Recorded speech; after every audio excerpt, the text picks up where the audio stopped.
What is Financial Action Task Force (FATF)? What are blacklist and grey list under FATF? Why news? The joint FATF Moneyball plenary in June 2025 held at Council of Europe focused on strengthening global effort to combat money laundering, terrorist financing and proliferation financing. अभी FATF का Europe के अंदर एक meeting हुआ है जिसमें money laundering, terrorist financing and proliferation financing से combat करने के लिए ग्लोबल एफर्ट्स को स्ट्रेंथन करने का टारगेट रखा गया। About financial action task force, FATF is an intergovernmental policy making and standard setting body aims to combating money laundering and terrorist financing. FATF एक inter governmental policy making and standard setting body है जिसका main M money laundering and terrorist financing से combat करना है। What are various objectives of FATF? To establish international standard, international standard को establish करना इसका objective है। To develop and promote policies at national and international level, national and international level पर policies को promote करना, develop करना। To combat money laundering and financing of terrorism, money laundering and terrorism के लिए जो फाइनेंसिंग किया जाता है उसे कॉम्बैट करना इसका मेन ऑब्जेक्टिव है। What is the origin of FATF? It was established in 1989 during the G7 summit in Paris due to a growing concern about money laundering. 1989 में G7 समिट के ड्यूरिंग FATF एस्टेब्लिश किया गया because उस time पर money laundering से related कुछ concern grow हो रहे थे। In 2001 it expanded to include terrorism financing. 2001 में इसके अंडर टेररिज्म फाइनेंसिंग को भी इंक्लूड कर दिया गया। इट मीन्स ओरिजिनली FATF जो एस्टेब्लिश किया गया था, टेररिज्म फाइनेंसिंग इसका पार्ट नहीं था, ओनली मनी लॉन्ड्रिंग इसका पार्ट हुआ करता था। बट 2001 के अंदर टेररिज्म फाइनेंसिंग भी इसमें ऐड कर दिया गया। हेडक्वार्टर इसका फ्रांस के पेरिस में है। Who are the member countries of FATF? FATF member include 39 countries, including India, China, United States, Saudi Arabia, Britain, Germany, France, and European Union as well. FATF के अंदर present में 39 countries हैं जिसके अंदर India भी include है। China, US, Saudi Arabia, Britain, Germany, France and European union इसके member countries हैं। More than 180 countries worldwide are affiliated with the FATF through a network of FATF style regional bodies. FATF के अंदर कुछ affiliated countries such as 180 countries लगभग इससे world wide connected है, specially FATF style regional bodies के through. India become a member of FATF in 2010। FATF का member India 2010 में बना। India is also member of 2 FATF style regional bodies. FATF के अंदर 2 regional bodies हैं, उनका भी इंडिया मेंबर है। अब 2 रीजनल बॉडीज कौन कौन सी हैं? Number 1 Asia Pacific group and Eurasian group of combatting money laundering and financing of terrorism, ये इसके 2 रीजनल ग्रुप है। और to become a member, FATF का मेंबर बनने के लिए क्या क्या कंडीशंस हैं? A country must be considerable strategically important, large population, large GDP, developed banking and insurance sector. FATF का मेंबर बनने के लिए कंट्री को स्ट्रेटेजिकली इंपॉर्टेंट कंट्री होना होगा, सच एज उसका लार्ज पॉपुलेशन होना चाहिए, लार्ज GDP होना चाहिए, developed banking and insurance sector उसका होना चाहिए। Next, must adhere to globally accepted and financial standard. Globally financial standard को एक्सेप्ट उसे करना होगा। Be a participant of other important international organisation, other international organisation का वो पार्टिसिपेंट होना चाहिए। फंक्शंस ऑफ FATF के अंडर क्या क्या फंक्शंस होते हैं?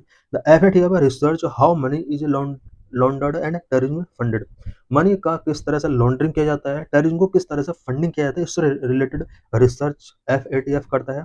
Promotes global standard to mitigate the risk and assessment whether countries are taking effective action, countries money laundering को प्रिवेंट करने के लिए, टेररिस्ट फंडिंग को प्रिवेंट करने के लिए क्या क्या इनिशिएटिव्स टेकिंग कर रहे हैं, इससे रिलेटेड असेसमेंट FATF करता है। Regularly publish report that raise awareness about the latest money laundering, terrorism financing, money laundering और टेररिस्ट फाइनेंसिंग से रिलेटेड रिपोर्ट पब्लिश करना है, पीपल के अंदर अवेयरनेस रेज करना है, इसका मेन वर्क है। Proliferation financing technique so that countries and the private sector can take the necessary step to mitigate the risk, money laundering and terrorism funding से related risk को mitigate करने के लिए कुछ नेसेसरी स्टेप्स गिवन करता है। Number 5, FATF recommendations are recognized as a global anti-money laundering and counter-terrorism financing standard। FATF के जो भी रिकमेंडेशंस होते हैं उन्हें ग्लोबल एंटी मनी लॉन्ड्रिंग के तौर पर रीऑर्गेनाइज किया जाता है। काउंटर टेररिज्म फाइनेंसिंग स्टैंडर्ड के तौर पर रिकॉग्नाइज किया जाता है वर्ल्ड के ज़्यादातर कंट्रीज के द्वारा। The FATF hold countries to account that do not comply with the FATF standard. कोई कंट्री अगर एफएटीएफ स्टैंडर्ड को कंप्लाई नहीं करता है, एफएटीएफ उन कंट्रीज को अकाउंटेबल होल्ड करता है। If a country repeatedly fail to implement FATF standard, then it comes under increase monitoring और a high risk jurisdiction refer to as the grey and black list. अगर कोई country FATF के standard को implement नहीं करता है और repeatedly fail होता है, उस कंट्री को हाई रिस्क जुरिसडिक्शन के अंडर या मॉनिटरिंग कैटेगरी में रखा जाता है। High risk jurisdiction means grey and black list में उसको रख दिया जाता है। What are FATF, grey list and black list. FATF के अंदर grey list and black list क्या होता है? Black list countries known as non cooperative countries और territories are put on the black list. कुछ कंट्रीज ऐसे होती हैं जो एफएटीएफ के साथ नॉन कोऑपरेटिव होती हैं और कुछ टेरिटरीज भी हो सकती हैं इसके अंडर।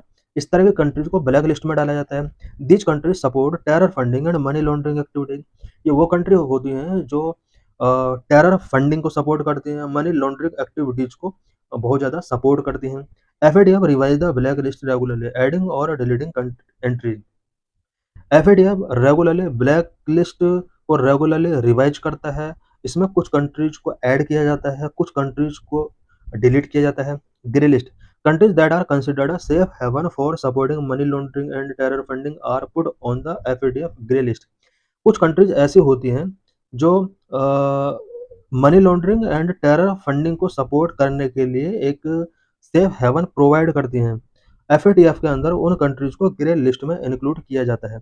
इट मीन्स जो नॉन कोऑपरेटिव कंट्रीज हैं उनको ब्लैक लिस्ट में डाला जाता है और जो country money laundering and terror funding को सेफ हेवन प्रोवाइड कर रही है उन्हें ग्रे लिस्ट में डाला जाता है। This inclusion serve as a warning to the country that it may enter the black list. Black list जो है वो हायर लेवल का एक रेस्ट्रिक्शन होता है, जबकि ग्रे लिस्ट लेस लेवल का रेस्ट्रिक्शन होता है। कोई भी कंट्री जो ग्रे लिस्ट के अंदर है, ये एक वार्निंग होता है कि उस कंट्री को ब्लैक लिस्टिंग भी किया जा सकता है। 3 countries Iran, North Korea and Myanmar are currently on FATF black list. Current में 3 कंट्रीज हैं जो ब्लैक लिस्ट के अंदर हैं, Iran, North Korea and Myanmar. Consequences of being on the FATF black list. अगर कोई कंट्री एफएटीएफ के black list में आ जाता है तो उसके क्या क्या कॉन्सिक्वेंसेस होते हैं? Number 1, no financial aid is given to them by the World Bank, International Monetary Fund, IMF, Asian Development Bank ADB and European Union. कोई कंट्री अगर ब्लैक लिस्टिंग हो चुका है तो उसको वर्ल्ड बैंक के द्वारा, इंटरनेशनल मॉनेटरी फंड आईएमएफ के द्वारा, Asian Development bank and European union के द्वारा कोई भी फाइनेंशियल एड प्रोवाइड नहीं कराया जाता है। Number 2, they also face a number of international economic and financial restrictions and sanctions. In countries के ऊपर economic and financial restrictions and sanctions international level पर इम्पोज कर दिए जाते हैं।